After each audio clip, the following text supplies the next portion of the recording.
Яг манай байгууллагын гол зорилго бол архины асуудалтай хүмүүстэл үйлчлэх туслах тийм зорилготой. Тэгэхээр манай энэ байгууллагад бол архины асуудалтай хүмүүс байрладаг, ирж амьдардаг, архинаас гарахын тулд за архины асуудлыг шийдэхин тулд яг гэр оронтой, гэр оронгүй янз бүрийн хүмүүс байдаг. Гэр орноосоо ирээд архины асуудлыг шийдэж байгаа хүмүүс байна. Бас гэр оронгүй гудамд архиуж яваад тэгээд энд ирээд бас архины асуудлыг шийдэж байгаа ч хүн байна. Аль аль нь манай байгууллагад үйлчлүүлэх боломжтой байдаг.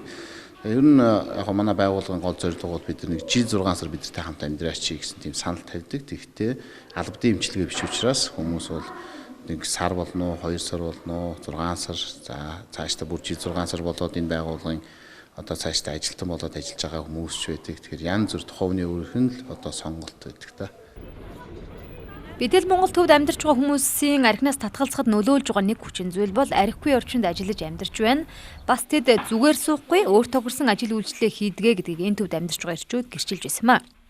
Би энэ төвд одоо 2015 оны 4 сард ирсэн. Одоо ингээд нийт жил 8 сар болж байна.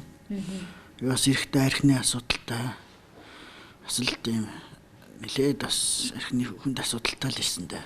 Одоо энд ирснээр одоо би миний амьдралыг өөрчлөгдөж байна. Одоо арх элдв бүсэн тэр муу зуршлаасаа бол саллаа. Энд бие болон сэтгэл санааны хувьд маш их өндөр тааламжтай байгаа. Энэ төвд ирснээр би биш өшөө манай босод энэ чи бас л ижил асуудалтай хүмүүс ирсэн. Тэр бүгд л эдгэрлийг авч байгаа. Эрдэнэ орч шиг архинаас татгалзаж амьдрах шийдвэр гаргасан олон ирчүүд энд байна. Мөн тус төвийн эмэгтэйчүүдийн төвд 13 бүсгүйчүүд байгаа. Тэд мөн л амьдралын янз бүрийн асуудлаас болж бор дарсанд орж алдаж эндэж явсан хүмүүс. Харин өнөөдөр хамтдаа суралцаж олон зүйл дээр өсөж хөгжиж байна гэж ам сайтай байсан маа. Маш их хөгжтгөлтэй бас тийм оюун санааны хувьд ч тэр бас бие бэлтрийн хувьд ч гэсэн бас эрүүл сарвал те бас хүн ер нь амар тайван байна гэдэг утгаараа ер нь хүн юу гэдгийг өвчлөөс хол байна. Тэгээ дээрэс нь юм сурах гэсэн бас нэг хүсэл эрмэлзэлтэй бас болдго юм уу да тий.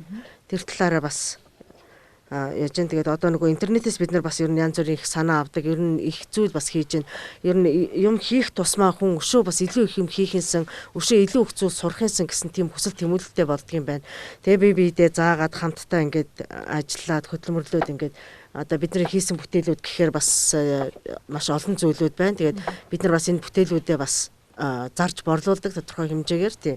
Ер нь бол хүмүүс сонирхоод маш их ирж авдаг. Бид нар өөрсдөө эсхийгээ гараараа боловсруулдаг, ноосоо өөрсдөө самандаг. Тэгээд өөрсдөө бүх юмаа ер нь гар ажиллагаагаар хийдэг.